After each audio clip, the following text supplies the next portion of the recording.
সম্প্রতি দেখা যাচ্ছে আমাদের দেশের খ্যাতিমান এক ওয়াইস মুফতি আমির হামজা। মুফতি আমির হামজাকে আমি ভালোবাসি, তবে তিনি ভারতীয় এক মডেল রাশমিকা মান্দানাকে নিয়ে তিনি এক মাহফিলে যে মন্তব্য করেছেন যে বিশ্বের মধ্যে রাশমিকা মান্দানা তিনি নাকি বিশ্ব সুন্দরীদের মধ্যে একজন। রাশমিকা মান্দানা নাম শুনেছেন? চেহারার কাটিং এ এখন পৃথিবীতে 1 নম্বরে আছে। এই মহিলার দিকে একটু আল্লাহর নাম নিয়ে তাকাবো, দেখেন তো কি সুন্দর করে আল্লাহ তারে বানিয়েছে। আসলে এটার দ্বারায় কি মনটা ফায়দা রয়েছে? আসলে মন থেকে বলেছেন নাকি ইচ্ছাকৃত? যদি মন থেকে করে থাকেন, ইতিমধ্যে দেখা যাচ্ছে যে আমাদের দেশের বিভিন্ন নিউজ পোর্টাল থেকে বিভিন্ন খবর আসতেছে যে তিনি নাকি ক্ষমা চেয়েছেন। ধন্যবাদ জানাই। আসসালামু আলাইকুম ওয়া রাহমাতুল্লাহি ওয়া বারাকাতুহু। দেশ ও প্রবাসে যারা যেখান থেকে আমাদের এই ভিডিওটি দেখতেছেন সকলকে আন্তরিক শুভেচ্ছা মোবারকবাদ। সম্মানিত প্রিয় দর্শক, আমি মূলত সচরাচর চলমান কোনো ইস্যু নিয়ে কথা বলি না, তারপরে কিছু কথা বলতে হয়।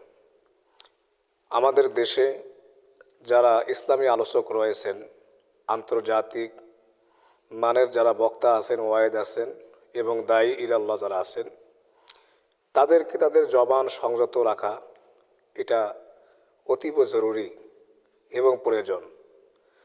কারণ প্রত্যেকটা দায়ী ইলাল্লাহ তাদের মূল উদ্দেশ্য হবে ইসলাম প্রচার করা, আল্লাহ এবং রাসূল সাল্লাল্লাহু আলাইহি ওয়াসাল্লামের নির্দেশিত পথ এবং মতের উপর এই উম্মাহকে দাওয়াত দেয়া এবং আহ্বান করা। কিন্তু আমাদের দেশে কিছু ওয়াইস, কিছু খ্যাতিমান বক্তা রয়েছেন, জানি না তারা ভারসাম্যহীন শিকার নাকি ভিউ পাওয়ার জন্য বা বহির্বিশ্ব ভাইরাল বা পরিচিত হওয়ার জন্য এ সমস্ত কথাবার্তা বলে থাকেন। সম্প্রতি দেখা যাচ্ছে আমাদের দেশের খ্যাতিমান এক ওয়াইস মুফতি আমির হামজা। মুফতি আমির হামজাকে আমি ভালোবাসি, তবে তিনি ভারতীয় এক মডেল নায়িকা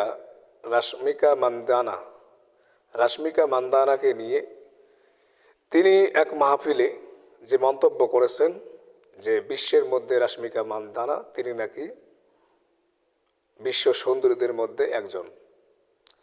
আসলে এটার দ্বারায় কি মনটা ফায়দা রয়েছে?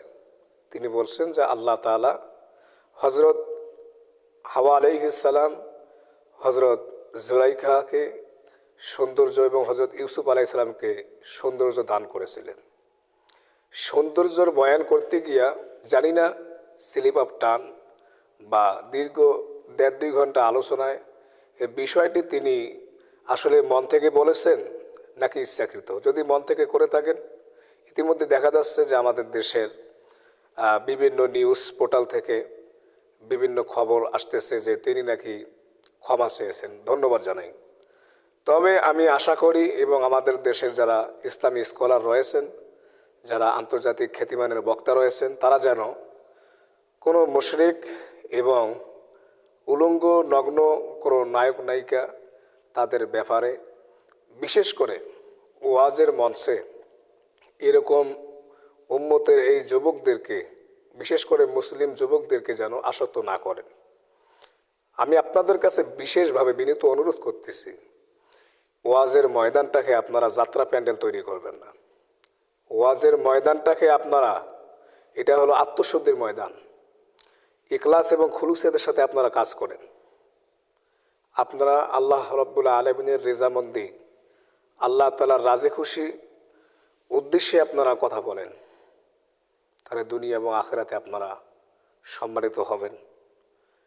এজন্য চলমান ইস্যু মুফতি আমির হামজা সাহেব তিনি যে বক্তব্যটি দিয়েছেন, তিনি ক্ষমা চেয়েছেন, আমি তেনাকে ধন্যবাদ জানাই।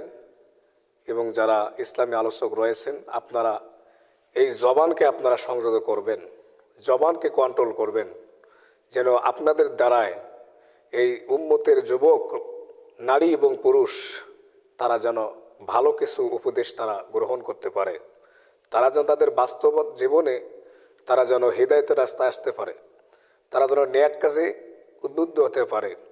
এটা আমার বিশেষভাবে, আমি ছোট্ট মানুষ, আমার একটা দাবি। এই জন্যই ময়দানকে আপনারা পবিত্র রাখেন, ময়দানকে আপনারা দিনই কাজ হিসাবে, দিনই দাওয়াত হিসাবে আপনারা উন্মুক্ত রাখেন। আমি সকল দায়ী ইলাল্লাহদেরকে আন্তরিকভাবে ভালোবাসি এবং ময়দানে আমিও গুনাহগার, টুকটাক কথা বলি। আপনাদের কাছে দোয়া চাই। মুফতি আমির হামজা সাহেব যে বক্তব্য দিয়েছেন, তিনি ক্ষমা চেয়েছেন দেশবাসীর কাছে। আপনারা সকলেই এ বিষয়টা নিয়ে আর কেউ ট্রোল করবেন না। জাযাকাল্লাহু খায়র। এতক্ষণ পর্যন্ত আমাদের এই ভিডিওটি দেখার জন্য আপনাদেরকে ইসলামিক দোয়া 24 ইউটিউব চ্যানেলের পক্ষ থেকে আন্তরিক শুভেচ্ছা, মোবারকবাদ, ধন্যবাদ। এবং আমাদের নিত্য নতুন ভিডিও পেতে আমাদের চ্যানেলটি সাবস্ক্রাইব করে পাশে থাকবেন। ভালো লাগলে ভিডিওটি বেশি থেকে বেশি পরিমাণে লাইক, কমেন্ট, শেয়ার করে এই দাওয়াতটি প্রত্যেক মুসলিম উম্মাহকে আপনারা জানিয়ে দিবেন। সকলকে ধন্যবাদ।